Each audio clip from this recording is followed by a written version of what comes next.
창세기 10장 1절에서 32절까지 말씀을 살펴보도록 하겠습니다. 홍수 이후 인류가 노아의 세 아들들을 통해 다시 번성하기 시작하므로 하나님께서 약속하신 생육과 번성의 복이 성취됩니다.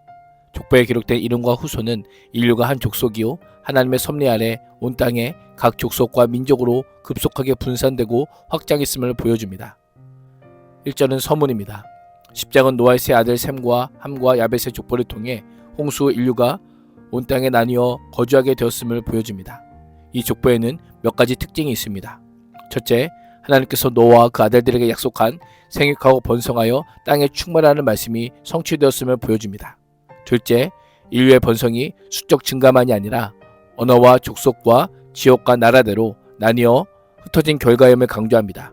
셋째, 족보를 통해 인류의 근원이 결국 노아와 세 아들이요 궁극적으로는 아담과 하나님께 있음을 알려줍니다. 1절과 32절은 모든 족속이 노아의 자손의 족속임들을 반복하므로 인류의 통일된 기원을 강조하고 있습니다. 넷째, 족보의 서술 방식은 주로 한 세대의 여러 아들의 이름을 나열한 수평적 형태로 인류의 번성과 확장을 상징합니다.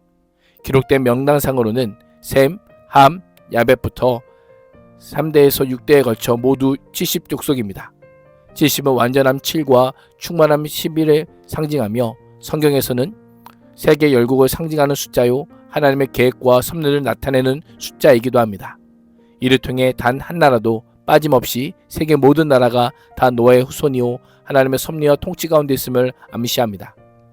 다섯째, 족보에는 훗날 이스라엘과 긴장과 대립관계를 이루게 될 여러 민족도 소개되고 있습니다. 한 족속이지만 하나님과의 관계에서 순종과 반역에 서로 다른 길을 걷게 됨을 보여줍니다. 여섯째, 인류의 분화는 인종적 구별보다는 지리적 다양성으로 설명합니다. 이름도 개인의 이름을 넘어 민족, 지역, 국가를 가리키기도 합니다. 일곱째, 세 아들은 보통 셈, 함, 야벳 순서로 언급되지만 족보에서는 야벳, 함, 셈의 순서로 기록됩니다. 여덟째, 족보는 하나님의 구원 계획과 긴밀하게 연결됩니다. 노아의 아들 가운데 구속사제 혈통은 셈으로 이어져 아브라함으로 집중되며 모든 민족이 한 혈통으로 나왔음과 그의 후손으로 오실 그리스도가 열방의 복의 근원이 됨을 암시합니다. 2절에서 5절은 야벳의 자손입니다. 족보 가운데 가장 먼저 노아의 아들 중 막내인 야벳의 후손이 소개됩니다. 야벳의 자손은 3대에 걸쳐 모두 14명이 소개됩니다. 아들은 7명으로 사명경 중 가장 많습니다. 형제들 중 가장 적은 14민족이었지만 유럽과 소아시아, 오늘날 터키 지역까지 흩어져 각기 언어와 종족과 나라대로 바닷가의 땅에 머무르게 됩니다.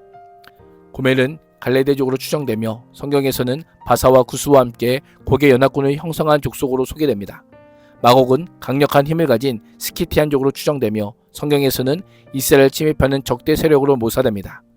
마대는 메세와 바사 제국의 메대족, 야와는 헬라인의 조상인 이오니아족, 두발은 이베리아족, 메색은 모시족, 디라스는 페라이스 기아족으로 추정됩니다. 이베리아족과 모시족은 훗날 러시아족의 근간이 되었습니다. 고멜의 아들 아스그나스는 인도 게르만족으로 독일인의 조상으로, 리밧은 카스피아의 북쪽에 살던 리밧산지족의 조상으로, 도갈마는 아르메니아인의 조상으로 추정됩니다.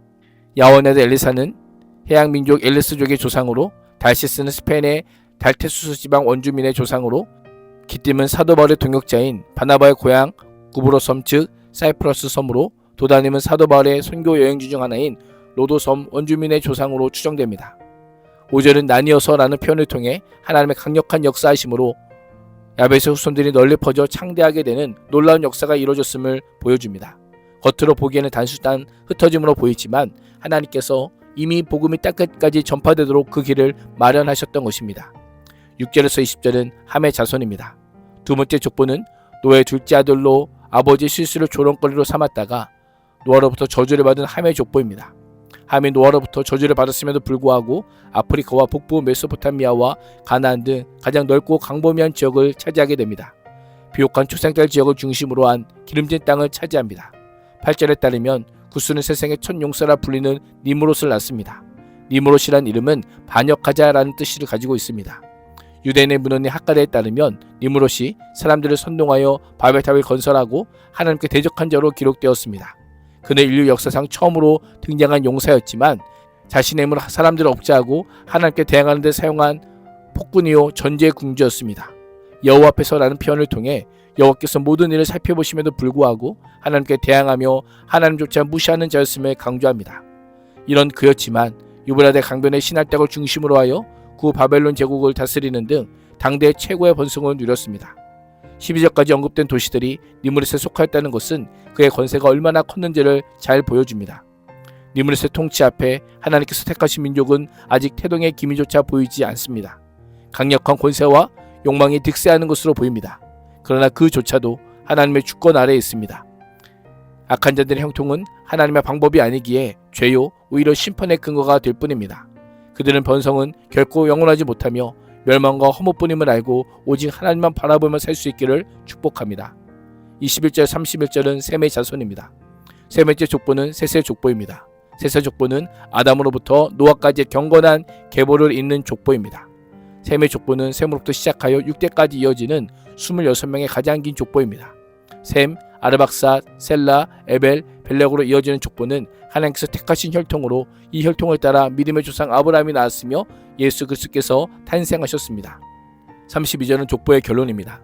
마지막 32절은 이들이 각 종족의 족보를 따라 갈라져 나간 노아 자손의 족보요 홍수가 난 뒤에 이 사람들에게서 여러 민족이 나와 세상으로 퍼져갔음을 언급합니다. 이를 통해 모든 민족은 한 뿌리에서 나왔음을 알려줍니다. 10장의 족보는 같은 노아의 후손이지만 자기만의 문명을 세우다가 조주로 끝난 함의 자손, 하늘의 소리를 따라 산 셈의 후손, 흩어짐으로 복음이 땅끝까지 퍼져가는 홀씨가 된 야벳의 후손을 보여주며 족보는 운명이 아니요 정해진 것도 아니요 만들어가는 것임을 보여줍니다.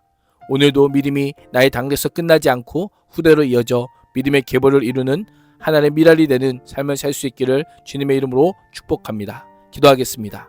하나님, 노예의 족보를 통해 하나님께서 하나님의 뜻대로 인간 역사를 주관하고 계심을 보게 됩니다. 우리 향한 하나님의 뜻과 계획을 깨달으며 하나님의 주권을 인정하며 겸손히 주를 따라 살게 하여 주옵소서. 예수님의 이름으로 기도합니다. 아멘.